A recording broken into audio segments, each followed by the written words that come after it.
ಹರಿ ಓಂ. 4ನೇ ಅಧ್ಯಾಯದ 16ನೇ ಶ್ಲೋಕ. ಕಿಂ ಕರ್ಮ ಕಿಮ ಕರ್ಮೇತಿ ಕವಯೋಪ್ಯತ್ರ ಮೋಹಿತಾಃ ತತ್ತೇ ಕರ್ಮ ಪ್ರವಕ್ಷ್ಯಾಮಿ ಯಜ್ಞಾತ್ವಾ ಮೋಕ್ಷಸೇ ಶುಭಾತ್. ಕಿಂ ಕರ್ಮ ಕಿಂ ಅಕರ್ಮ ಇತಿ ಕವಯಃ ಅಪಿ ಅತ್ರ ಮೋಹಿತಾಃ ತತ್ ತೇ ಕರ್ಮ ಅಥವಾ ಅಕರ್ಮ ಎರಡು ತರ ಪದಚ್ಛೇದ. ತೇ ಕರ್ಮ ಎಂಬುವಲ್ಲಿ ತೇ ಕರ್ಮ ಎಂಬುದಾಗೂ ಪದಚ್ಛೇದ, ತೇ ಅಕರ್ಮ ಎಂಬುದಾಗೂ ಕೂಡ ಪದಚ್ಛೇದ. ತತು ತೇ ಅಕರ್ಮ ಪ್ರವಕ್ಷ್ಯಾಮಿ ಯತ್ ಜ್ಞಾತ್ವಾ ಮೋಕ್ಷಸೇ ಅಶುಭಾತ್. ಅಂದ್ರೆ ಕರ್ಮ ಕರ್ಮದ ಬಗ್ಗೆ ಕೃಷ್ಣ ನಾನು ಹೇಳ್ತೇನೆ ಅಂತ ಹೇಳಿ ಅದಕ್ಕೊಂದು ಪೀಠಿಕೆಯನ್ನ ಹೇಳ್ತಾ ಇದೆ. ಯಾಕಂದ್ರೆ ಹಿಂದೆ ಹೇಳಿದ್ದೇನು, ಏವಂ ಜ್ಞಾತ್ವಾ ಕೃತಂ ಕರ್ಮ ಪೂರ್ವೈರಪಿ ಮುಮುಕ್ಷುಭಿ, ಎಲ್ಲಾ ಮುಮುಕ್ಷುಗಳು ಮೋಕ್ಷವನ್ನ ಬಯಸ್ತಕ್ಕಂಥವರು ಕೂಡ ವಿಹಿತವಾದಂತಹ ಕರ್ಮಾನುಷ್ಠಾನಗಳನ್ನ ಮಾಡಿದ್ದಾರೆ. ಪೂರ್ವೈರಪಿ ಕೃತಂ, ಹಿಂದಿನವರು ಕರ್ಮವನ್ನ ಮಾಡಿದ್ದಾರೆ. ಜ್ಞಾತ್ವಾ ಅಪಿ, ಜ್ಞಾತ್ವಾ ಅಪಿ ಅಂತ ಹೇಳಿದ್ರೆ ಅಪರೋಕ್ಷ ಜ್ಞಾನವನ್ನ ಪಡೆದುಕೊಂಡ ನಂತರದಲ್ಲೂ ಕೂಡ ಕರ್ಮವನ್ನ ಮಾಡಿದ್ದಾರೆ. ಹಾಗಾಗಿ ತ್ವಮಪಿ, ನೀನು ಕೂಡ ನಿನ್ನ ಪಾಲಿನ ಕರ್ತವ್ಯವನ್ನ ಮಾಡು ಎಂಬುದಾಗಿ ಕೃಷ್ಣ ಪರಮಾತ್ಮ ಹಿಂದೆ ಹೇಳಿದ್ದು. ಹಾಗಾದ್ರೆ ಕರ್ಮ ಅಂತ ಹೇಳಿದ್ರೆ ಒಂದು ಕ್ರಿಯಾ. ಅಲ್ಲಿ ಕ್ರಿಯಾ ಅಂತ ಆಗಬೇಕಾದ್ರೆ ಕೆಲವುದು ಮಾಡಬೇಕಾದ ಕ್ರಿಯಾ, ಅದು ವಿಹಿತವಾದದ್ದು. ಶಾಸ್ತ್ರ ನಮಗೆ ಹೇಳುತ್ತೆ ಇಂಥದ್ದನ್ನ ಮಾಡಿ ಅಂತ, ಅದು ಮಾಡಬೇಕಾದಂತ ಕರ್ಮಗಳು. ಇನ್ನು ಕೆಲವುಗಳು ಶಾಸ್ತ್ರ ನಿಷಿದ್ಧವಾಗಿರತಕ್ಕಂಥವುಗಳು, ಅದು ಅಕರ್ಮ ಅಥವಾ ವಿಕರ್ಮ, ಶಾಸ್ತ್ರ ವಿರುದ್ಧವಾದ ಕರ್ಮ. ಇನ್ನೊಂದು ಏನಪ್ಪಾ ಅಂತ ಹೇಳಿದ್ರೆ ಕರ್ಮ ಮಾಡದೇ ಇರತಕ್ಕಂಥದ್ದು, ಏನೂ ಮಾಡದೆ ಸುಮ್ಮನೆ ಇರತಕ್ಕಂಥದ್ದು ಅಕರ್ಮ. ಅಲ್ಲಿಗೆ ಕರ್ಮ ಮಾಡಬೇಕಾದ ಕರ್ತವ್ಯ, ಮಾಡಬೇಕಾದದ್ದನ್ನ ಬಿಟ್ರೆ ಅಕರ್ಮ, ಮಾಡಬಾರದನ್ನ ಮಾಡಿದ್ರೆ ವಿಕರ್ಮ.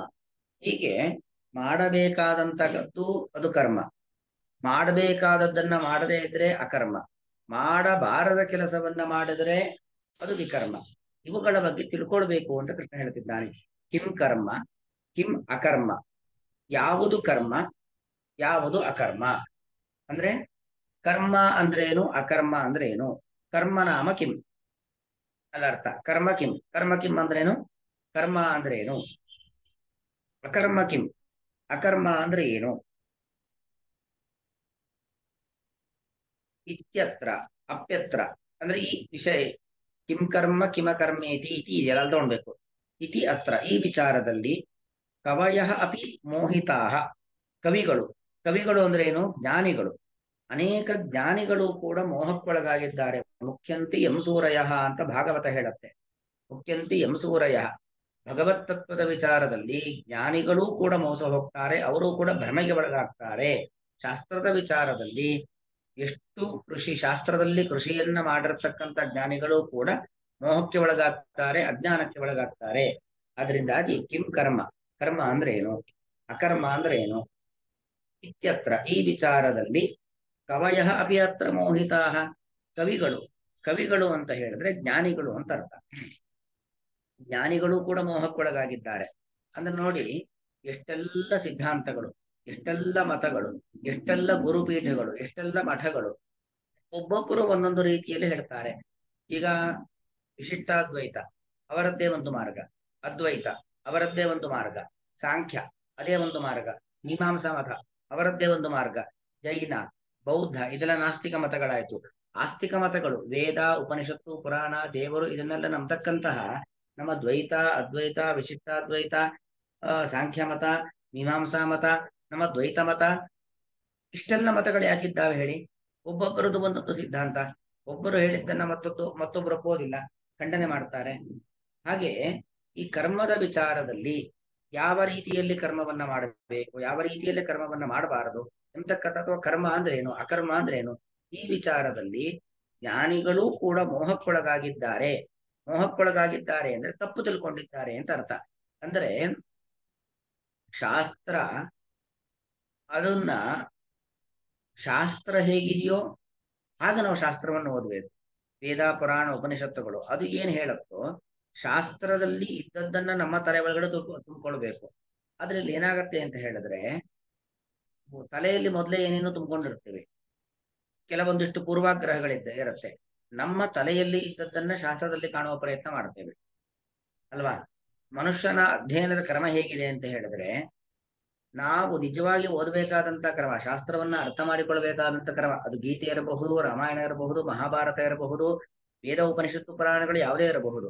ನಾವು ಅದನ್ನ ಕಲ್ತ್ಕೊಳ್ಬೇಕಾದ ಕ್ರಮ ಹೇಗೆ ಅಂದ್ರೆ, ನಮ್ಮ ತಲೆಯಲ್ಲಿ ಯಾವುದೇ ರೀತಿಯಾದ ಪೂರ್ವಾಗ್ರಹಗಳು ಇಲ್ಲದೇನೆ ನಮ್ಮ ತಲೆಯನ್ನ ಪೂರ್ತಿ ಖಾಲಿ ಮಾಡಿಟ್ಟುಕೊಂಡು ಶಾಸ್ತ್ರ, ಆ ಉಪನಿಷತ್ತು, ಪುರಾಣ, ವೇದ, ಭಗವದ್ಗೀತಾ, ರಾಮಾಯಣ, ಭಾಗವತಾದಿ ಗ್ರಂಥಗಳು ಅದು ಏನು ಹೇಳುತ್ತೋ ಅದನ್ನು ನಮ್ಮ ತಲೆಯಲ್ಲಿ ತುಂಬಿಸ್ಕೊಂತಾ ಹೋಗ್ಬೇಕು ಯಾವುದೇ ಒಂದು ವಿಚಾರದಲ್ಲಿ. ಆದರೆ ಹೇಗಾಗಿದೆ ಅಂತ ಹೇಳಿದ್ರೆ, ನಮ್ಮ ತಲೆಯಲ್ಲಿ ಒಂದಿಷ್ಟು ಪೂರ್ವಾಗ್ರಹಗಳನ್ನ ಇಟ್ಟುಕೊಂಡು ಸಿದ್ಧಾಂತ ಅಂದ್ರೆ ಹೀಗೆ, ವಾಸ್ತವ ಅಂದ್ರೆ ಹೀಗೆ ಅಂತ ನಾವೇನ್ ನಂಬ್ಕೊಂಡಿದ್ದೀವೋ, ನಮ್ಮ ನಂಬಿಕೆ ಏನಿದೆಯೋ ನಮ್ಮ ನಂಬಿಕೆಯನ್ನ ಶಾಸ್ತ್ರದಲ್ಲಿ ಹುಡುಕ್ತೇವೆ, ಅದೇ ಅರ್ಥವನ್ನ ಅಲ್ಲಿ ಕಾಣ್ತೇವೆ. ಯಾಕಂದ್ರೆ ನಾವು ಯಾವ ಭಾವನೆಯನ್ನ ಇಟ್ಟುಕೊಂಡು ಎಲ್ಲಿ ಏನ್ ಅಧ್ಯಯನ ಮಾಡ್ತೀವೋ ಅದಕ್ಕನುಗುಣವಾಗಿ ನಮ್ಗೆ ಅರ್ಥಗಳು ಸ್ಫುರಣೆ ಆಗ್ತಾ ಹೋಗುತ್ತೆ. ಹಾಗಾಗಿ ಏನಾಯ್ತು, ಒಬ್ಬೊಬ್ಬರದ್ದು ಒಂದೊಂದು ದಾರಿ ಆಯ್ತು. ಯಾರ್ಯಾರ ತಲೆಯಲ್ಲಿ ಏನೇನು ತುಂಬಿತ್ತೋ ಅದು ಅವರಿಗೆ ಕಾಣ್ತಾ ಹೋಯ್ತು. ಅದನ್ನೇ ಅವರು ಇನ್ನು ವಿಸ್ತಾರ ಮಾಡ್ತಾ ಬಂದ್ರು, ಅದನ್ನೇ ಅವರು ಮುಂದೆ ಪ್ರಚಾರ ಮಾಡ್ತಾ ಬಂದ್ರು, ಅವರ ಪರಂಪರೆಗೆ ಉಪದೇಶ ಮಾಡ್ತಾ ಬಂದ್ರು.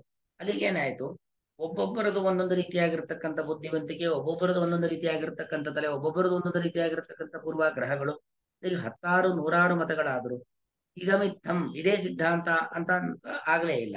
ಯಾಕಂದ್ರೆ ಶಾಸ್ತ್ರದಲ್ಲಿ ಇದ್ದದ್ದನ್ನ ಕಾಣುವಂತ ಪ್ರಯತ್ನವನ್ನ ಯಾರು ಮಾಡ್ಲೇ ಇಲ್ಲ. ಅಂದ್ರೆ ಯಾರು ಮಾಡ್ಲೇ ಇಲ್ಲ ಅಂದ್ರೆ ಎಷ್ಟೋ ಮಂದಿ ಅಂತ ಅರ್ಥ. ಎಷ್ಟೋ ಮಂದಿ ಹೀಗೆ ಮಾಡಿಕೊಂಡು ಮೋಹಕ್ಕೊಳಗಾಗ್ಬಿಟ್ಟಿದ್ದಾರೆ. ಆದ್ದರಿಂದ ಅಂತ ಕೃಷ್ಣ ಹೇಳ್ತಾನೆ, ಅದಕ್ಕೋಸ್ಕರವಾಗಿಯೇ ಯಾರ್ಯಾರು ಏನೇನೋ ತಿಳ್ಕೊಂಡು ಯಾವ್ದ್ಯಾವ್ದೋ ರೀತಿಯಲ್ಲಿ ತತ್ವವನ್ನು ಉಪದೇಶ, ಅಂದ್ರೆ ಇದೇ ತತ್ವ ಅಂತ ನಂಬಿಕೊಂಡು ಉಪದೇಶವನ್ನ ಮಾಡ್ತಾರೆ. ಇದೆಲ್ಲ ಹಾಗಾಗಬಾರದು. ಸರಿಯಾದ ಮಾರ್ಗದರ್ಶನ ನಿನಗೆ ಸಿಗಬೇಕು ಅನ್ನೋ ಕಾರಣಕ್ಕೋಸ್ಕರವಾಗಿ ಕರ್ಮ ಪ್ರವಕ್ಷ್ಯಾಮಿ, ತೇ ಕರ್ಮ ಪ್ರವಕ್ಷ್ಯಾಮಿ, ತೇ ನಿನಗೆ ಕರ್ಮ ಪ್ರವಕ್ಷ್ಯಾಮಿ, ನಿನಗೆ ಕರ್ಮದ ಬಗ್ಗೆ ಹೇಳುತ್ತೇನೆ. ಕರ್ಮ ಅಂದ್ರೇನು, ಬರೀ ಕರ್ಮ ಅಂದ್ರೆ ಏನು ಅಂತ ಹೇಳೋದಿಲ್ಲ. ತೇ ಕರ್ಮ ಅನ್ನುವಲ್ಲಿ ಅಲ್ಲೊಂದು ಪೂರ್ವರೂಪ ಸಂಧಿ ಅಂತ, ಏಕಾರದ ಪಕ್ಕದಲ್ಲಿ ಅಕಾರ ಇದ್ದಾಗ ಪೂರ್ವರೂಪ ಸಂಧಿ ಅಂತ ಆಗತ್ತೆ. ಅಕಾರ ಲೋಪ ಆಗಿ ತೇ ಕರ್ಮ ಒಂದೇ ಶಬ್ದ ಆಗಿಬಿಡತ್ತೆ. ಹಿಂದೆನೂ ಕೂಡ ಮೊದಲನೇ ಅಧ್ಯಾಯದಲ್ಲೂ ಕೂಡ ನಾವು ನೋಡಿದ್ವಿ. ಧಾರ್ತರಾಷ್ಟ್ರಸ್ಯ ದುರ್ಬುದ್ಧೇ ಯುದ್ಧೇ ಪ್ರಿಯಚಿಕೀರ್ಷವ, ಯುದ್ಧೇ ಪ್ರಿಯಚಿಕೀರ್ಷವ, ಯುದ್ಧೇ ಪ್ರಿಯಚಿಕೀರ್ಷವ ಅಂತನೂ ಪದಚ್ಛೇದ ಮಾಡಕ್ ಬರುತ್ತೆ, ಯುದ್ಧೇ ಅಪ್ರಿಯ ಚಿಕೀರ್ಷವ ಅಂತನೂ ಪದಚ್ಛೇದ ಮಾಡಕ್ ಬರುತ್ತೆ. ಆ ದುರ್ಯೋಧನನಿಗೆ ಯುದ್ಧದಲ್ಲಿ ಪ್ರಿಯವನ್ನ ಉಂಟು ಮಾಡ್ಲಿಕ್ಕೂ ಬೇಕಾದಷ್ಟು ಜನ ಬಂದಿದ್ದಾರೆ, ಯುದ್ಧದಲ್ಲಿ ಅಪ್ರಿಯವನ್ನು ಉಂಟು ಮಾಡ್ಲಿಕ್ಕೂ ಕೂಡ ಬೇಕಾದಷ್ಟು ಜನ ಬಂದಿದ್ದಾರೆ. ಅವರನ್ನೆಲ್ಲ ನೋಡಲು ನಾನು ಬಯಸ್ತೇನೆ ಅನ್ನೋದು ಅರ್ಜುನನ ಒಂದು ಅಭಿಪ್ರಾಯ. ಆ ರೀತಿಯಲ್ಲಿ ಅಲ್ಲಿ ಹೇಗೆ ನೋಡಿದ್ವಿ ಹಾಗೆ ಇಲ್ಲೂ ಕೂಡ ತೇ ಕರ್ಮ ಅಂತಿದೆ. ಅಲ್ಲಿ ಎರಡೂ ರೀತಿಯಾದ ಪದಚ್ಛೇದ ಮಾಡ್ಕೊಳ್ಬೇಕು. ತೇ ನಿನಗೆ, ತುಭ್ಯಂತೆ ನಿನಗೆ, ಅಥವಾ ತವತೆ ನಿನಗೆ, ಷಷ್ಠಿ ಭಕ್ತಿ ಏಕವಚನ ಅಥವಾ ಚತುರ್ಥಿ ಭಕ್ತಿ ಏಕವಚನ. ತೇ ನಿನಗೆ ಕರ್ಮ ಪ್ರವಕ್ಷ್ಯಾಮಿ, ಕರ್ಮವನ್ನ ಹೇಳುತ್ತೇನೆ, ಅಥವಾ ಅಕರ್ಮವನ್ನ, ಎರಡನ್ನು. ಯಾಕೆ ಕೃಷ್ಣ ಇಲ್ಲಿ ಕರ್ಮ ಅಂದ್ರೇನು, ಅಕರ್ಮ ಅಂದ್ರೇನು ಎಲ್ಲವನ್ನೂ ಹೇಳ್ತಾನೆ. ಅದಕ್ಕೋಸ್ಕರವಾಗಿ ತೇ ಕರ್ಮ, ಕರ್ಮದ ವಿಚಾರದಲ್ಲಿ ಅಂದ್ರೆ ಕರ್ಮ, ಅಕರ್ಮ, ವಿಕರ್ಮ, ಮಾಡಬೇಕಾದದ್ದು ಯಾವುದು, ಮಾಡಬಾರದದ್ದು ಯಾವುದು, ಮಾಡಬೇಕಾದದ್ದನ್ನ ಮಾಡದೇ ಇದ್ದದ್ದರಿಂದ ಈ ತೊಂದರೆ ಆಗತ್ತೆ, ಅದೆಲ್ಲವನ್ನು ಕೂಡ ನಾನು ನಿನಗೆ ಹೇಳ್ತೇನೆ. ಅಲ್ಲ, ಇಲ್ಲಿ ತಿಳ್ಕೊಳ್ಳೋದ್ರಿಂದ ಏನು ಪ್ರಯೋಜನ? ಕರ್ಮದ ಬಗ್ಗೆ, ಅಕರ್ಮದ ಬಗ್ಗೆ, ವಿಕರ್ಮದ ಬಗ್ಗೆ ತಿಳಿದುಕೊಳ್ಳುವುದರಿಂದ ಏನು ಪ್ರಯೋಜನ ಅಂತ ಹೇಳಿದ್ರೆ, ಯತ್ ಜ್ಞಾತ್ವಾ ಮೋಕ್ಷಸೆ ಅಶುಭಾತ್, ಯತ್ ಜ್ಞಾತ್ವಾ, ಯಾವ ಒಂದು ಕರ್ಮದ ಬಗ್ಗೆ, ಕರ್ಮ, ಅಕರ್ಮ, ವಿಕರ್ಮ, ಯಾವುದು ಕರ್ಮ ಮಾಡಬೇಕಾದದ್ದು, ನಮ್ಮ ಪಾಲಿನ ಕರ್ತವ್ಯಗಳ ಯಾವುದು, ನಾವು ಹೇಗೆ ಏನನ್ನ ಮಾಡಬೇಕು ಅನ್ನೋದನ್ನ ತಿಳ್ಕೊಂಡು ನಮ್ಮ ಕ್ರಿಯೆಗಳನ್ನ ಮಾಡುವುದರಿಂದ ನಮಗೇನಾಗತ್ತೆ, ಅಥವಾ ಮಾಡಬೇಕಾದದ್ದನ್ನ ಮಾಡದೇ ಇದ್ದದ್ರಿಂದ ಏನ್ ತೊಂದರೆ ಆಗತ್ತೆ, ಮಾಡಬೇಕಾದದ್ದನ್ನ ಬಿಟ್ಟು ಮಾಡಬಾರದನ್ನ ಮಾಡಿದ್ರೆ ನಮಗೇನ್ ತೊಂದರೆ ಬರುತ್ತೆ, ಇದೆಲ್ಲವಷ್ಟು ಕೂಡ ತಿಳ್ಕೊಳ್ಳುವುದರಿಂದಾಗಿ ಅಶುಭಾತ್ ಮೋಕ್ಷಸೆ. ಅಶುಭ, ಅಶುಭ ಅಂದ್ರೆ ಏನು, ಅಮಂಗಳ. ನಾವೊಂದು ಅಮಂಗಳಮಯವಾಗಿರ್ತಕ್ಕಂಥ ಒಂದು ಸಂಸಾರದಲ್ಲಿ ಇದ್ದೇವೆ, ಹುಟ್ಟು ಸಾವುಗಳೆಂಬ ಅಮಂಗಳಮಯವಾಗಿರ್ತಕ್ಕಂಥ ಸಂಸಾರದಲ್ಲಿ ಇದ್ದೇವೆ. ನಾವು ಅದರಿಂದ ಹೊರಗೆ ಬರ್ತೇವೆ. ಹುಟ್ಟು ಸಾವುಗಳೇ ಒಂದು ಅಮಂಗಳ, ನಿರಂತರವಾಗಿ ಹುಟ್ಟೋದು, ಸಾಯೋದು, ಹುಟ್ಟು ಸಾವುಗಳ ಮಧ್ಯದಲ್ಲಿ ಅನೇಕ ರೀತಿಯಾಗಿರತಕ್ಕಂತಹ ಲಾಭ ನಷ್ಟಗಳು, ದುಃಖ ದುಮ್ಮಾನಗಳು ಇತ್ಯಾದಿಗಳು, ಅದೆಲ್ಲವೂ ಒಂದು ರೀತಿಯಾಗಿರತಕ್ಕಂಥ ಅಮಂಗಳ. ಆ ಸಂಸಾರ ಬಂಧನದಿಂದಾಗಿ ಹೊರಗೆ ಬರುತ್ತೀಯಾ, ಮುಕ್ತಿಯ ಕಡೆಗೆ ಹೋಗುತ್ತೀಯಾ. ಆದ್ದರಿಂದಾಗಿ ಆ ಮೋಕ್ಷ, ಬಿಡುಗಡೆ, ಎಲ್ಲಾ ರೀತಿಯಾಗಿರ್ತಕ್ಕಂಥ ತೊಂದರೆಗಳಿಂದ ಪಾರಾಗಬೇಕು, ಸಕಲ ಸಂಕಷ್ಟಗಳಿಂದ ಹೊರಗೆ ಬರಬೇಕು ಅಂತಾದ್ರೆ ಕರ್ಮದ ಬಗ್ಗೆ ತಿಳ್ಕೊಳ್ಬೇಕು. ಆದ್ದರಿಂದಾಗಿ ಆ ಕರ್ಮ ಮತ್ತು ಅಕರ್ಮ ಅವುಗಳ ಮರ್ಮವನ್ನ, ಅವುಗಳ ನಿಜಾರ್ಥವನ್ನ, ಕರ್ಮ ಅಂದ್ರೆ ಏನು, ಅಕರ್ಮ ಅಂದ್ರೆ ಏನು, ಆ ಕರ್ಮ ಹೇಗೆ ಮಾಡಬೇಕು, ಕರ್ಮ ಯಾವ ರೀತಿಯಲ್ಲಿ ಮಾಡಬಾರದು, ಅದೆಲ್ಲವನ್ನು ಕೂಡ ನಾನು ನಿನಗೆ ಹೇಳ್ತೇನೆ. ಅದನ್ನ ನೀನು ತಿಳ್ಕೊಳ್ಳೋದು ನಿನಗೇನ್ ಲಾಭ ಅಂತ ಕೇಳಿದ್ರೆ, ಅನಿಷ್ಟ, ಅಮಂಗಳ, ಪಾಪ ಇದೆಲ್ಲದರಿಂದ ನೀನು ಬಿಡುಗಡೆಯನ್ನು ಹೊಂದುತ್ತೀಯಾ, ಶುಚಿರ್ಭೂತನಾಗುತ್ತೀಯ, ಬಹಳ ಶುಚಿಯಾಗುತ್ತೀಯ, ಪರಮ ಪವಿತ್ರನಾಗುತ್ತೀಯ ಅನ್ನೋದನ್ನ ಆ ಫಲವನ್ನ ಹೇಳಿ. ಯಾವುದೇ ಒಂದು ಕೆಲಸದಲ್ಲಿ ಪ್ರವೃತ್ತಿ ಮಾಡಬೇಕಾದರೂ ಕೂಡ ಆ ಕೆಲಸ ಮಾಡುವುದರಿಂದ ನಮಗೇನು ಲಾಭ ಇದೆ, ಆ ಕೆಲಸದಿಂದ ನಮ್ಗೆ ಒಳ್ಳೇದಾಗುತ್ತೋ ಕೆಟ್ಟದ್ದಾಗುತ್ತೋ ಅನ್ನೋದನ್ನ ಗೊತ್ತಿದ್ರೆ, ಅನ್ನೋದನ್ನ ತಿಳ್ಕೊಂಡ್ರೆ ಆ ಕೆಲಸ ಮಾಡಬೇಕೋ ಬೇಡ ಅಂತ ಗೊತ್ತಾಗತ್ತೆ. ಹಾಗಾಗಿ ಕರ್ಮದ ಬಗ್ಗೆ ನಾವು ತಿಳಿಯುವುದರಿಂದ ನಮಗೆ ಏನು ದೊಡ್ಡ ಲಾಭ ಅಂದ್ರೆ ಸಕಲ ಅಮಂಗಳಗಳು, ಸಕಲ ಪಾಪಗಳು, ಸಕಲ ಅನಿಷ್ಟಗಳು ಅದೆಲ್ಲವೂ ಕೂಡ ಪರಿಹಾರವಾಗಿ ನಾವು ಪರಮ ಪವಿತ್ರರಾಗ್ತೇವೆ, ಮಂಗಳಮಯವರಾಗ್ತೇವೆ. ಅದಕ್ಕೋಸ್ಕರವಾಗಿ ಕರ್ಮದ ತಿಳುವಳಿಕೆ ಬಹಳ ಮುಖ್ಯ ಅನ್ನೋದನ್ನ ಕೃಷ್ಣ ಇಲ್ಲಿ ಹೇಳ್ತಿದ್ದಾನೆ. ಕಿಂ ಕರ್ಮ, ಕರ್ಮ ಎಂದರೇನು, ಕಿಂ ಅಕರ್ಮ, ಅಕರ್ಮ ಎಂದರೇನು ಇತ್ಯತ್ರ. ಈ ವಿಚಾರದಲ್ಲಿ ಕವಯಃ ಅಪಿ, ಜ್ಞಾನಿಗಳೂ ಕೂಡ ಅಂದ್ರೆ ಅಪರೋಕ್ಷ ಜ್ಞಾನಿಗಳೂ ಕೂಡ ಮೋಹಿತಾಹ, ಮೋಹಕ್ಕೊಳಗಾಗಿದ್ದಾರೆ. ಅಂದ್ರೆ ತಮ್ಮದೇ ಆದಂತ ಒಂದು ಮಮಕಾರ, ತಮ್ಮದೇ ಆದಂತ ಒಂದು ತಪ್ಪು ತಿಳುವಳಿಕೆ, ಇದರಿಂದಾಗಿ ಸರಿಯಾದ ನಿರ್ಣಯವನ್ನ ತೆಗೆದುಕೊಳ್ಳಲು ಅಸಮರ್ಥರಾಗಿದ್ದಾರೆ. ಮೋಹಕ್ಕೊಳಗಾಗಿದ್ದಾರೆ ಅಂದ್ರೆ ಕರ್ಮದ ಬಗ್ಗೆ ತೀರ್ಮಾನವನ್ನ ತೆಗೆದುಕೊಳ್ಳಲು ಅಸಮರ್ಥರಾಗಿದ್ದಾರೆ. ಆದ್ದರಿಂದ ನಿನಗೆ, ನಿನಗೆ ಅಂದ್ರೆ ನೀನು ಇಂತಹ ಕುರುಕುಲೋದ್ಭವನಾದಂತ ನಿನಗೆ, ಇಂದ್ರಾವತಾರಿಯಾದಂತ ನಿನಗೆ ಕರ್ಮ ಅಥವಾ ಅಕರ್ಮ, ಕರ್ಮ ಮತ್ತು ಅಕರ್ಮಗಳನ್ನು, ಕರ್ಮ ಎಂದರೇನು ಅಕರ್ಮ ಎಂದರೇನು ಅದನ್ನು ಪ್ರವಕ್ಷ್ಯಾಮಿ, ಚೆನ್ನಾಗಿ ವಕ್ಷ್ಯಾಮಿ ಹೇಳುತ್ತೇನೆ. ಅಥವಾ ಅನ್ನೋದು ಹೇಗೆ ಅ ಎಂಬ ಒಂದು ಅಕ್ಷರ ಇದೆಯಲ್ಲ, ಅಕಾರಕ್ಕೆ ಭಗವಂತ ಅಂತ ಅರ್ಥ. ಕೆಲವೊಂದು ಏಕಾಕ್ಷರಗಳು, ಏಕಾಕ್ಷರಗಳಿಗೆ ಒಂದೊಂದು ಅರ್ಥ. ಈ ಆ ಎಂಬತಕ್ಕಂಥ ಏಕಾಕ್ಷರ ಅಕಾರ, ಕಕಾರ, ಯಕಾರ, ವಿ ಇದೆಲ್ಲವೂ ಕೂಡ ಭಗವಂತನನ್ನು ಹೇಳ್ತಕ್ಕಂಥ ಶಬ್ದ. ಏಕಾಕ್ಷರ ಕೋಚ ಅಂತ ಅಲ್ಲಿ ಹೇಳ್ತಾರೆ. ಅಕಯ ಪ್ರವಿ ಸಂಭೂ ಮ ಸ ಖ ಹ ವಿಷ್ಣುವಾಚಕಾಹ. ಈ ಎಲ್ಲಾ ಅಕ್ಷರಗಳಿದ್ದಾವಲ್ಲ, ಅಕಾರ, ಕಕಾರ, ಯಕಾರ, ವಿ ಸಂ ಭೂ ಮ ಸ ಖ ಹ, ಇಷ್ಟೆಲ್ಲ ಶಬ್ದಗಳು. ಕೇವಲ ಸ ಅಂದ್ರು ಭಗವಂತ ಅಂತ ಅರ್ಥ, ಕೇವಲ ಖ ಅಂದ್ರು ಬರೀ ವಿಷ್ಣು ಅಂದ್ರೆ ಭಗವಂತ, ಕೇವಲ ನಾರಾಯಣ ಅಂದ್ರೆ ಭಗವಂತ, ಕೃಷ್ಣ ಅಂದ್ರೆ ಭಗವಂತ ಅಲ್ಲ. ಕೆಲವೊಂದು ವಿಶಿಷ್ಟವಾದ ಅಕ್ಷರಗಳು, ಅಕ್ಷರಗಳು ಸಾಕ್ಷಾತ್ ವಿಷ್ಣುವನ್ನ ಹೇಳುತ್ತೆ. ಉದಾಹರಣೆಗೆ ಓಂಕಾರದಲ್ಲಿರತಕ್ಕಂಥ ಅಕಾರ, ಅಕಾರ ಉಕಾರ ಮಕಾರಗಳು ಸೇರಿ ಓಂಕಾರ ಆಗುತ್ತೆ. ಓಂಕಾರದಲ್ಲಿರತಕ್ಕಂಥ ಅಕಾರಕ್ಕೆ ಭಗವಂತ ಅಂತ ಅರ್ಥ. ಹಾಗೆ ಇಲ್ಲಿ ಪ್ರವಕ್ಷ್ಯಾಮಿ, ಇಂತಕ್ಕಂಥ ಒಂದು ಅಕ್ಷರ ಇದೆಯಲ್ಲ ಏಕಾಕ್ಷರ, ಆ ಅಕ್ಷರಕ್ಕೆ ದೇವರು ಅಂತ ಅರ್ಥ. ಅಂದ್ರೆ ಸಾಕ್ಷಾತ್ ಭಗವಂತನಾದಂತ ನಾನೇ ಈ ಕರ್ಮಗಳ ವ್ಯವಸ್ಥೆಯನ್ನ, ಧರ್ಮಾಧರ್ಮಗಳ ವ್ಯವಸ್ಥೆಯನ್ನ, ಧರ್ಮಾಧರ್ಮಗಳನ್ನ ಜಗತ್ತಿಗೆ ಕೊಟ್ಟಿರತಕ್ಕಂತಹ ಭಗವಂತನಾದಂತಹ ನಾನೇ ನಿನಗೆ ಹೇಳುತ್ತೇನೆ, ನಾನು ನಿನಗೆ ಹೇಳುತ್ತೇನೆ. ಯಾಕೆ ಹೇಳುತ್ತೇನೆ, ಅದರಿಂದ ನಿನಗೇನು ಪ್ರಯೋಜನ ಅಂದ್ರೆ ಯತ್, ಯಾವ ಕರ್ಮಗಳ ಮರ್ಮವನ್ನ ತಿಳಿಯುವುದರಿಂದ, ಯತ್ ಜ್ಞಾತ್ವ, ಯಾವ ಕರ್ಮಗಳ ನಿಜಾರ್ಥವನ್ನ, ಅವುಗಳ ತತ್ವವನ್ನ ಜ್ಞಾತ್ವ ತಿಳಿದು, ಚೆನ್ನಾಗಿ ತಿಳಿದು, ಅಶುಭಾತ್ ಮೋಕ್ಷಸೆ, ಅಶುಭಾತ್ ಅಂದ್ರೆ ಅಮಂಗಳದಿಂದ. ಅಮಂಗಳ ಅಂದ್ರೇನು, ನಮ್ಮಲ್ಲಿಗಿರತಕ್ಕಂಥ ಪಾಪಗಳು, ನಮ್ಮ ಅನೇಕ ಜನ್ಮಗಳಿಗೆ ಪಾಪ ಕಾರಣವಾಗಿರತಕ್ಕಂಥ ಪ್ರಾರಬ್ಧ ಕರ್ಮಗಳು, ನಾವು ಮಾಡಿರತಕ್ಕಂಥ ಅನಿಷ್ಟಗಳು, ಅದೆಲ್ಲ ಅಮಂಗಳಗಳು, ಅಶುಭಗಳು. ಅಂತಹ ಅಶುಭಗಳಿಂದಾಗಿ ಮೋಕ್ಷಸೆ ಬಿಡುಗಡೆಯನ್ನ ಹೊಂದುತ್ತೀಯಾ.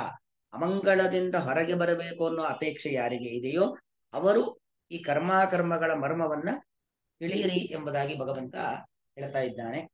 ಕಿಂ ಕರ್ಮ ಕಿಮ ಕರ್ಮೇತಿ ಕವಯೋ ಯತ್ರ ತತ್ತೇ ಕರ್ಮ ಪ್ರವಕ್ಷ್ಯಾಮಿ ಯಜ್ಞಾತ್ವಾ ಮೋಕ್ಷಸೇ ಶುಭಾತ್. ಇಲ್ಲಿ ಯಜ್ಞಾತ್ವ ಎಂಬುವಲ್ಲಿ ಬಿಡಿಸ್ಕೊಳ್ಬೇಕಾದದ್ದು ಯತ್ ಜ್ಞಾತ್ವ. ಯತ್ ಯಾವುದರನ್ನು ಜ್ಞಾತ್ವ ತಿಳಿಯುವುದರಿಂದಾಗಿ, ಯತ್ ಪ್ಲಸ್ ಜ್ಞಾತ್ವ ಯಜ್ಞಾತ್ವ. ತಕಾರಕ್ಕೆ ದಕಾರ ಬಂದು ದಕಾರಕ್ಕೆ ಜಕಾರ, ಅಂದ್ರೆ ಅಲ್ಲಿ ಎರಡು ಸಂಧಿ ಆಗ್ತಾ ಇದೆ. ಒಂದು ತಕಾರಕ್ಕೆ ದಕಾರ ಬರೋದು ಜಸ್ತ್ವ ಸಂಧಿ, ಜಸ್ತ್ವ ಸಂಧಿ ಆದ್ಮೇಲೆ ದಕಾರಕ್ಕೆ ಜಕಾರ, ಚ ಚ ಜ ಮೂರನೇ ಅಕ್ಷರ ಶುತ್ವ ಸಂಧಿ, ಎರಡು ಸಂಧಿಗಳಾಗ್ತಾ ಇದೆ. ಮೋಕ್ಷಸೆ ಅಶುಭಾತ ಅಶುಭಾತ್ ಮೋಕ್ಷಸೆ ಅಶುಭದಿಂದಾಗಿ ಬಿಡುಗಡೆಯನ್ನು ಹೊಂದುತ್ತೀಯಾ. ಒಂದು ವೇಳೆ ತಿಳ್ಕೊಳ್ದೆ ಹೋದ್ರೆ ನಾವು ಅಶುಭದಲ್ಲೇ ಇರ್ತೇವೆ. ಕರ್ಮದ ಬಗ್ಗೆ ತಿಳಿಯುವುದರಿಂದ ಬಿಡುಗಡೆ ಆದ ಮೇಲೆ ಕರ್ಮದ ಬಗ್ಗೆ ತಿಳಿದೇ ಹೋದ್ರೆ ಅಮಂಗಳದಲ್ಲೇ ಇರ್ತೇವೆ ಅನ್ನೋದು ಕೂಡ ನಾವು ತಿಳ್ಕೊಳ್ಬೇಕಾಗಿರ್ತಕ್ಕಂಥ ಅಭಿಪ್ರಾಯ.